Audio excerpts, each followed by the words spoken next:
너희는 믿음 안에 있는가? 너희 자신을 시험하고 너희 자신을 확증하라. 예수 그리스도께서 너희 안에 계신 줄을 너희가 스스로 알지 못하느냐? 그렇지 않으면 너희는 버림받은 자니라. 앞에서 저는 자기 시험이 필요한 이유를 증명했습니다. 이제 저는 그것의 필요성을 강조하도록 하겠습니다. 여기에 전쟁의 치열한 싸움이 놓여 있습니다. 이 아침에 살아계신 하나님의 성령께서 여러분 속에 말씀의 검을 칼자루까지 닿기까지 깊이 찌르셔서 모든 사람의 마음속에서 폐부를 살피고 시험하는 하나님의 능력을 느끼게 되기를 바랍니다. 너희는 믿음 안에 있는가? 너희 자신을 시험하라. 여러분 자신을 시험하십시오. 첫째로 그것은 가장 중요한 일이기 때문입니다. 소상인들은 카운터에 놓인 잔돈은 딱히 살펴보지 않고 받을 것입니다. 하지만 그것이 금이라면 그들은 자세히 시험해 볼 것입니다. 왜냐하면 수입이 적은 그들에게 1파운드 금화를 잃을 여유가 없기 때문입니다. 그것이 5파운드 지폐라면 노심초사하며 그것을 창을 향해 들고 비춰보며 거기에 투명 무늬가 있는지 그것이 진짜인지 아닌지 확인하려 할 것입니다. 왜냐하면 그렇게 큰 돈을 잃어버린다면 그 사업이 완전히 망하게 될 것이기 때문입니다. 하지만 상인과 사업가 여러분, 만일 영혼의 문제에 있어서 당신들이 기만을 당한다면 당신들은 정말로 기만을 당하는 것입니다.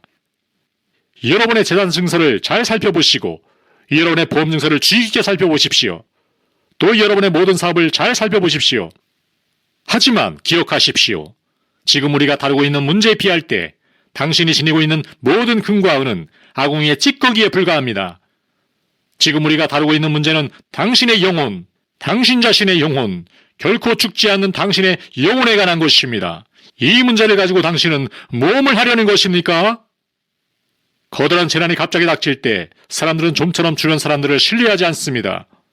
저는 하나님께서 오늘날 그와 같은 커다란 재난을 허락하셔서 어느 누구도 자기 자신을 신뢰할 수 없도록 하셨으면 좋겠습니다. 여러분은 자신을 신뢰하는 것보다 주변 사람들을 신뢰하는 것이 훨씬 안전하다고 생각합니다. 여러분의 영혼을 무엇이라고 생각하십니까? 목숨이 음식보다 귀하고 몸이 의욕보다 귀합니다.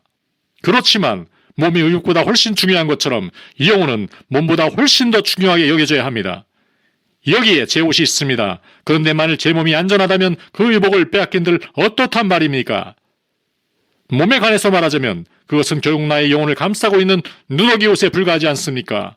그것은 아플 수도 있고 다 해진 옷처럼 될 수도 있습니다. 저는 제 몸을 잃어버려도 괜찮습니다. 하지만 하나님, 저는 제 영혼이 지옥에 던져지도록 할 수는 없습니다. 만일 우리가 자신을 시험하지 않는다면 우리가 마주하게 될 위험은 참으로 충격적인 것입니다. 그것은 천국과 지옥, 하나님의 영원한 은혜와 영원한 저주를 판가름하는 위험입니다. 그러므로 사도가 너희 자신을 시험하라고 말한 것은 지극히 당연한 일입니다. 반복하건대 여러분 자신을 시험하십시오. 왜냐하면 당신이 실수를 했다 하더라도 오직 이 세상에서만 그것을 바로잡을 수 있기 때문입니다.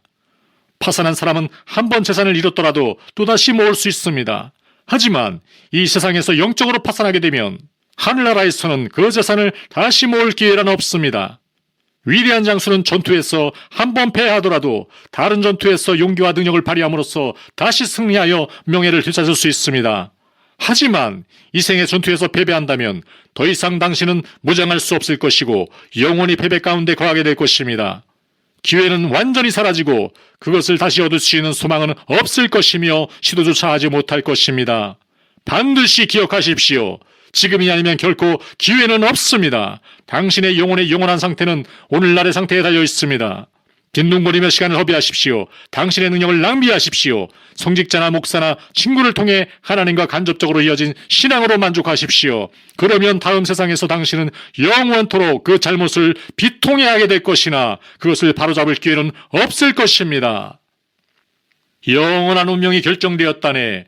후회할지라도 너무 늦었다네. 우리가 그리로 급히 내리딛는 차가운 무덤 속에서는 아무도 죄사함을 받을 수 없다네. 거기서는 다만 어두움과 사망과 기나긴 절망이 영원한 정적 속에서 왕노릇하고 있을 뿐. 다시 간청하건대 여러분 자신을 시험하십시오. 왜냐하면 많은 사람들이 실수하고 있기 때문입니다. 제 모든 것을 걸고 다룬컨대 이것은 여러분 각자가 자신을 자세히 살펴봄으로써 확인할 수 있는 일입니다. 이 세상에서 얼마나 많은 사람들이 실제로는 그렇지 않으면서 자신을 경건하다고 생각하고 있습니까? 여러분의 친구들 가운데서도 그리스도를 믿노라 고백하면서도 종종 놀랄만한 행동을 하고 어떻게 감히 그런 일을 할 수 있는지 의아하게 만드는 이들이 있습니다.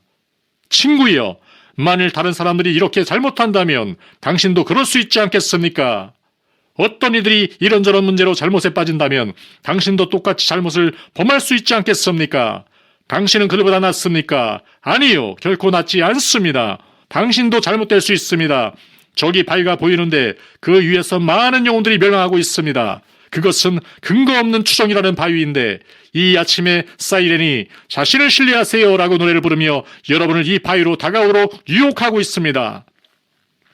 항해자여 멈추십시오. 간청하건대 멈추십시오. 수많은 백골들의 모습이 보이지 않습니까? 배를 멈추십시오. 배를 멈추십시오. 많은 영혼이 파멸했고 지금도 많은 영혼이 파멸하고 있습니다. 그리고 지금 이 시간에도 그들은 영원한 파멸 가운데서 울부짖고 있습니다. 그런데 그들이 이렇게 멸망한 이유를 거슬러 올라가면 그것은 단지 그들이 믿음에 있는지 결코 자신을 시험하지 않았기 때문입니다.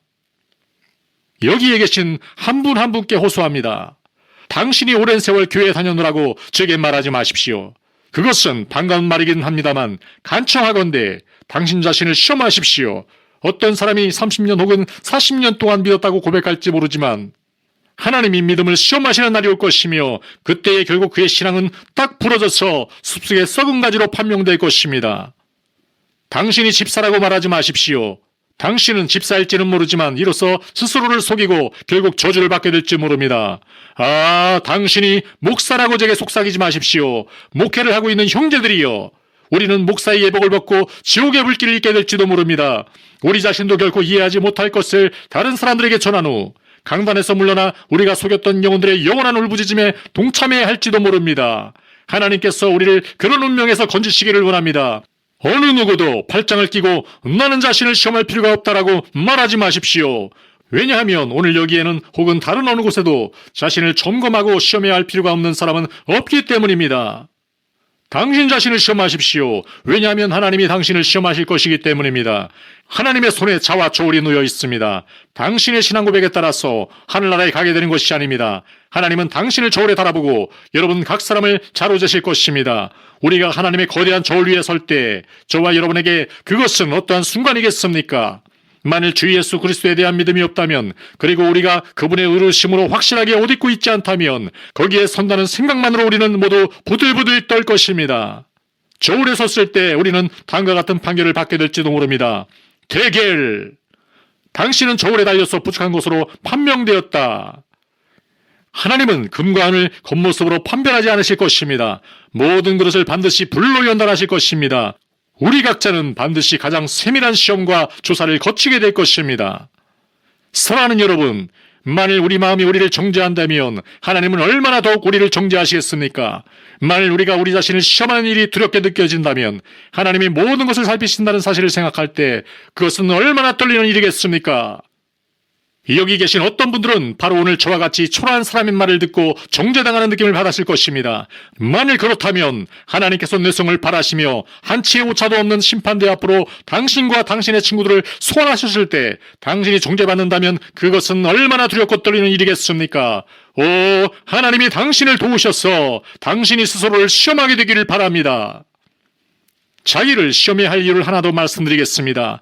친구들이여, 자신을 시험하십시오. 왜냐하면 만일 여러분이 지금 의심 가운데 있다면 의심과 두려움을 없앨 수 있는 가장 빠른 길은 자신을 시험하는 것이기 때문입니다. 많은 사람들이 자기의 영혼의 상태에 대해 항상 의심하고 있는데 저는 그 이유가 그들이 자신을 시험하지 않기 때문이라고 생각합니다. 자기를 시험하는 것은 하나님의 백성을 괴롭히는 의심과 두려움의 절반을 치료할 수 있는 가장 안전한 방법입니다. 저 앞에 선장이 서 있습니다. 배에 썩은 선원들에게 말합니다.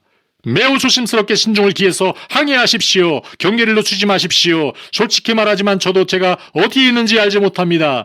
저는 우리가 서 있는 정확한 위도와 경도를 알지 못합니다. 매우 가까운 곳에 암초가 있을지도 모르고 우리 배는 곧 침몰할지도 모릅니다. 그는 선실로 내려가서 해도를 자세히 살펴보고 하늘을 자세히 살펴본 후에 다시 배 위로 올라와서 말합니다. 모든 돛을 올리고 즐거운 마음으로 항해합시다. 우리가 어디에 있는지 이제 알았습니다. 물은 깊고 우리 앞에 넓은 바다가 펼쳐져 있습니다. 해도와 하늘을 살펴보니 우리에게는 아무런 문제가 없습니다. 만일 당신이 자신을 살펴본 후에 내가 믿는 자를 내가 알고 또한 내가 의탁한 것을 그날까지 그가 능히 지키실 줄을 확신함이라 라고 말할 수 있다면 이 얼마나 행복한 일이겠습니까? 당신은 즐겁고 기쁘게 걸어가게 될 것인데 이는 자기 시험의 결과가 좋게 나왔기 때문입니다. 만일 결과가 나쁘게 나왔다면 어떻게 해야 할까요? 그것을 너무 늦게 발견하게 되는 것보다 지금 발견하는 것이 더 좋은 일입니다. 제가 자주 드리는 기도, 그리고 사는 동안 계속 드리고자 하는 기도는 이것입니다. 주여, 저의 가장 나쁜 상황을 보여주소서. 제가 만일 거짓된 편안한 가운데 살고 있다면 주여, 그것을 갈기갈기 찢어 없애주소서. 다만 제가 어떠한 모습이며 어디에 서 있는지를 알게 하소서. 주님 앞에서의 제 상태에 관해 차라리 너무 심하게 생각할지언정 너무 안전하게 생각한 나머지 거짓된 확신으로 인해 멸망하지 않게 하소서. 각 사람의 기도가 이와 같기를 바라며 하나님께서 이 기도를 들어주시기를 바랍니다.